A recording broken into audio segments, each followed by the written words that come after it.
মৰমৰ ছাত্ৰ ছাত্ৰীসকল, আজি তোমালোকক নৱম শ্ৰেণীৰ সংখ্যা প্ৰণালীৰ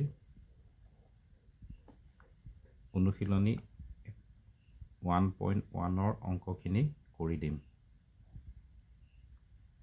অতি সহজ নিয়মত চাবা তোমালোকে, আৰু ভিডিঅ'টো ভাল লাগিলে লাইক, শ্বেয়াৰ আৰু ছাবস্ক্ৰাইবো কৰি থবা, তেতিয়া মই ইয়াৰ পিছৰখিনি আকৌ নটিফিকেশ্যন তোমালোকে পাই থাকিবা। ইয়াত 1 নম্বৰটো কি আছে, শূন্যটো পৰিমেয় সংখ্যা হয়নে?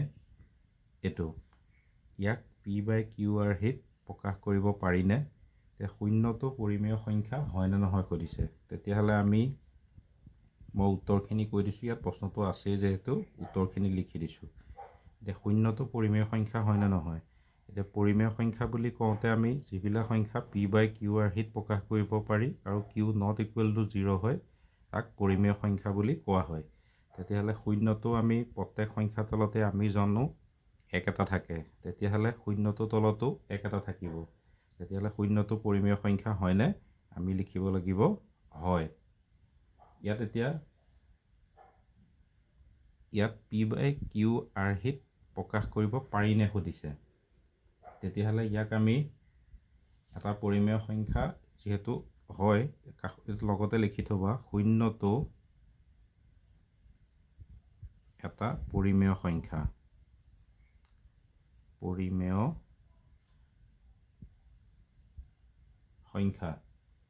কিয়নো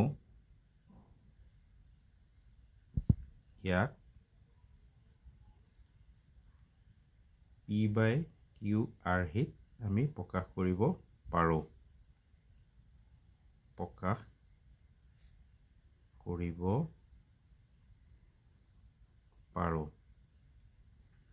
ইয়াত p আৰু q অখণ্ড সংখ্যা আৰু q ≠ 0।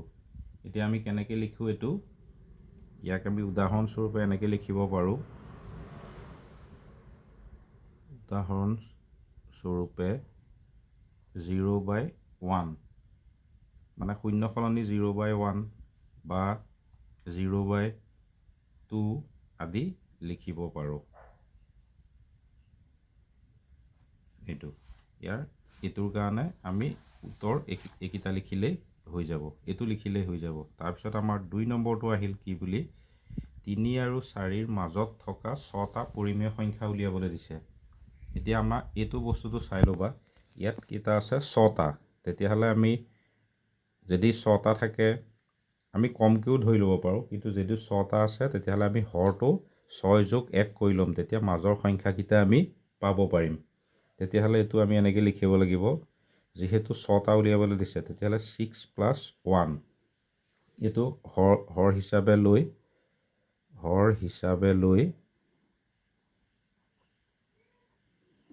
লৈ আমি 3 আৰু 4ৰ মাজৰ সংখ্যাখিনি আমি প্ৰকাশ কৰিব পাৰিম। মাজৰ সংখ্যাখিনি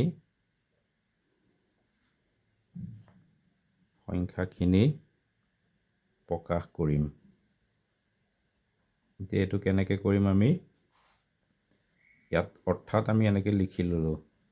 অৰ্থাৎ প্ৰথম আছিল আমাৰ 3টোক আমি 21/7 মানে হৰটো 6 × 7 তলত আমি 7 কৰি ল'লোঁ, 7 × 3 = 21।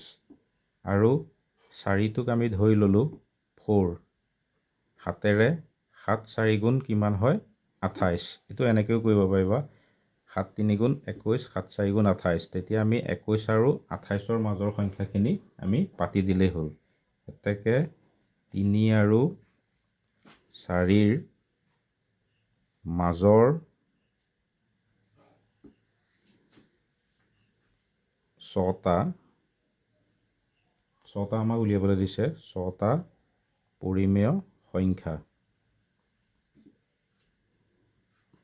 সংখ্যা হ'ল 21 আছিল, আমি 22ৰ পৰা পাতিম। 22/60, 23/60, 24/7, 25/7, 26/7 আৰু 27/7 এইকেইটা আমি পাতিলেই হৈ যাব। ইয়াৰ মাজত অসংখ্য পৰিমেয় সংখ্যা থাকে। আমি এতিয়া ধৰি লোৱা দশমিকত কৰিব পাৰোঁ তেনেকুৱা। তেতিয়াহ'লে তাৰপিছত আমাৰ 3 নম্বৰটো আহিল কি বুলি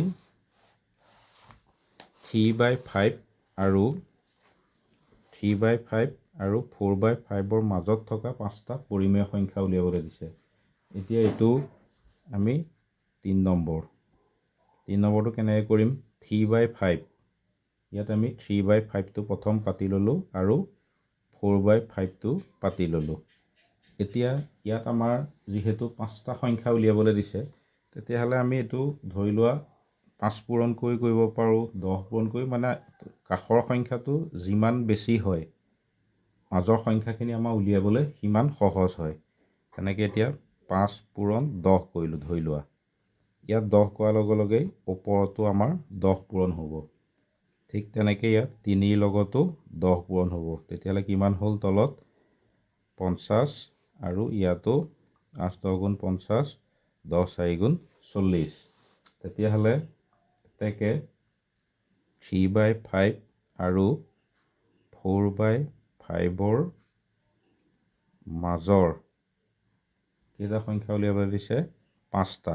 আমি 5টা পৰিমেয় সংখ্যা হ'ল 5টা পৰিমেয় সংখ্যা হ'ল আমি 30 ওপৰত 30 আছিল তলত 50 আছিল। তেতিয়া আমি পিছৰখিনি লিখিম 31/50 32/50 33/50 এইবিলাক কমা দি দিবা। তেনেকৈ 34/50 4টা হ'ল আৰু এটা আমি লিখি দিম 35/50। বস্তুটো বুজি পাইছানে তোমালোকে চাবা। এতিয়া এইটো 5 দি পেলাইও কৰিব পাৰি। ইয়াত 5 পূৰণ কৰাৰ লগে লগে এই ওপৰকেইটাও 5 5এই পূৰণ হ'ব। তেতিয়া আমাৰ উলিয়াবলৈ অলপ কম হৈ যাব। 5 5 গুণ 25 5 3 গুণ 15 ধৰি লোৱা 5 5 গুণ 25 5 4 গুণ 20। তেতিয়াহ'লে আমি তেনেকৈও উলিয়াব পাৰোঁ। তেতিয়াহ'লে 15 আৰু 20 তেনেকৈ আমি 15 আৰু 20ৰ মাজৰ সংখ্যাখিনি আহিব। তেতিয়া এনেকৈ আমি উলিয়াব পাৰোঁ। এইটো বস্তুকেইটা বুজি পাইছানে তোমালোকে চাবা আৰু কিবা প্ৰব্লেম থাকিলে মোক কমেণ্ট কৰি ক'বা। তেতিয়া মই আৰু ভালকৈ বুজাবলৈ চেষ্টা কৰিম। এতিয়াও বুজি পাইছা নাই ভালকৈ চাবা কৰি চাবা তেতিয়াহে অংক সদায় কৰিব লাগিব। এতিয়া 3 নম্বৰলৈকে হ'ল আমি তাৰপিছত কৰিম 4 নম্বৰ। 4 নম্বৰটো কি আছে তলৰ যুক্তিবোৰ সঁচা নে মিছা লিখিবলৈ দিছে আৰু উত্তৰসমূহৰ সমৰ্থনত যুক্তি প্ৰকাশ কৰিবলৈ দিছে যুক্তি উল্লেখ কৰিবা।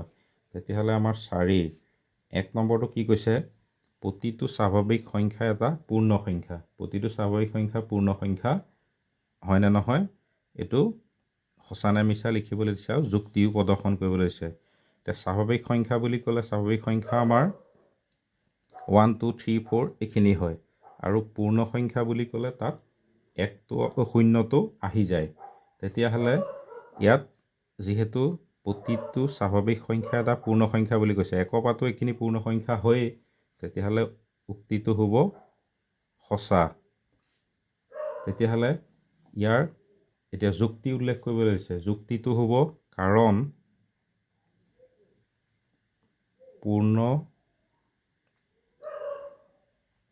পূৰ্ণ সংখ্যাৰ ভিতৰত আটাইবোৰ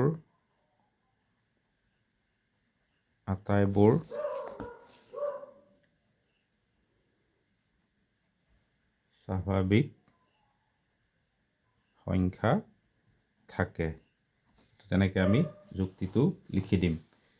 এইটো আমি এনেকৈও লিখিব পাৰোঁ পূৰ্ণ সংখ্যা হোল নাম্বাৰ W = ধৰি লোৱা 0 1 2 3 4 এনেকৈ আহি গ'ল।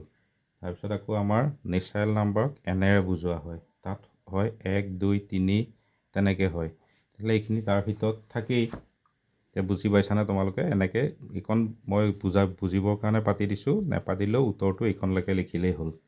তাৰপিছত আমাৰ 2 নম্বৰ আহিল কি প্ৰতিটো অখণ্ড সংখ্যা এটা পূৰ্ণ সংখ্যা। প্ৰতিটো অখণ্ড সংখ্যা পূৰ্ণ সংখ্যা হয় জানো কাৰণ এইটো পূৰ্ণ সংখ্যা নহয়। তেতিয়াহ'লে এইটো লিখিব লাগিব মিছা। কাৰণ কিয়নো অখণ্ড সংখ্যাৰ অন্তৰ্গত ঋণাত্মক সংখ্যাবিলাকো সোমাই থাকে। এতিয়া সেইটো কাৰণে আমাৰ এইটো উক্তিটো মিছা। তেতিয়াহ'লে লিখিব লাগিব কাৰণ অখণ্ড সংখ্যাৰ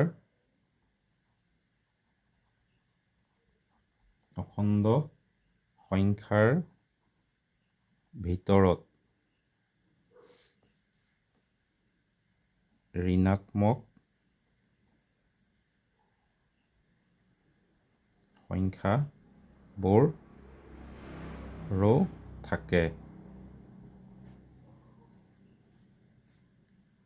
কিন্তু পূৰ্ণ সংখ্যাবোৰ ধনাত্মক।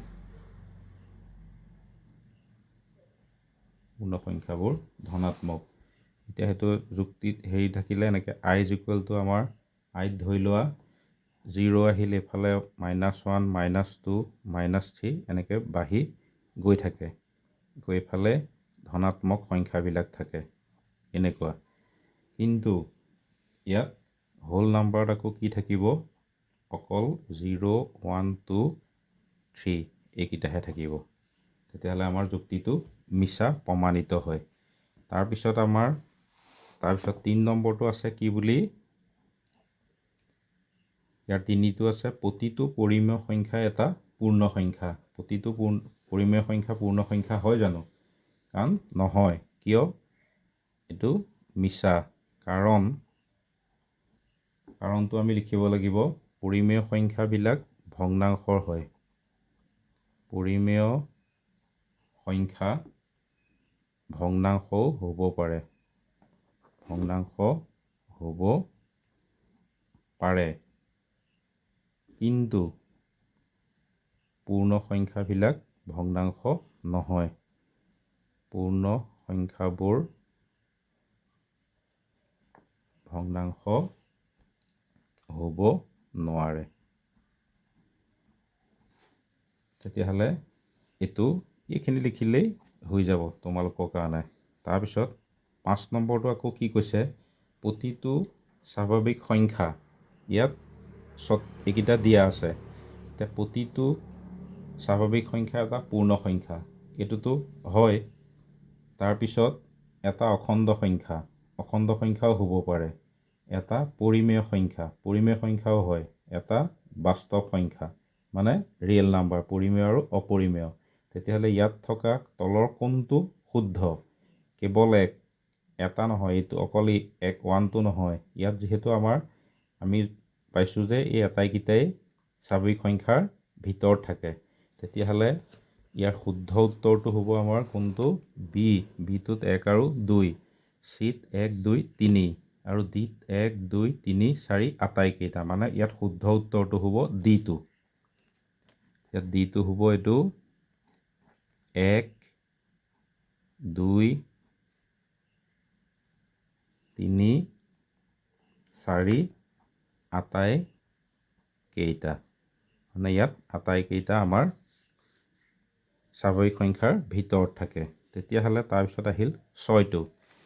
6টো কি কৈছে? প্ৰতিটো পৰিমেয় সংখ্যা এটা স্বাভাৱিক সংখ্যা মানে নেচাৰেল নাম্বাৰ হয়নে সুধিছে। কাৰণ পৰিমেয় সংখ্যা p/q/r থাকে আৰু ই q ≠ 0। কিন্তু স্বাভাৱিক সংখ্যা বুলি কওঁতে 0টো আহি যায়, তেনেকৈ 1 আহে, 2 আহে, তেনেকুৱা আহি যায়। তেতিয়াহ'লে এইটো এটা স্বাভাৱিক সংখ্যা হ'ব জানো? এইটো নহয়। এটা পূৰ্ণ সংখ্যা, পৰিমেয় সংখ্যাবিলাক পূৰ্ণ সংখ্যাৰ ভিতৰত আহে জানো? এইটোও নাহিব।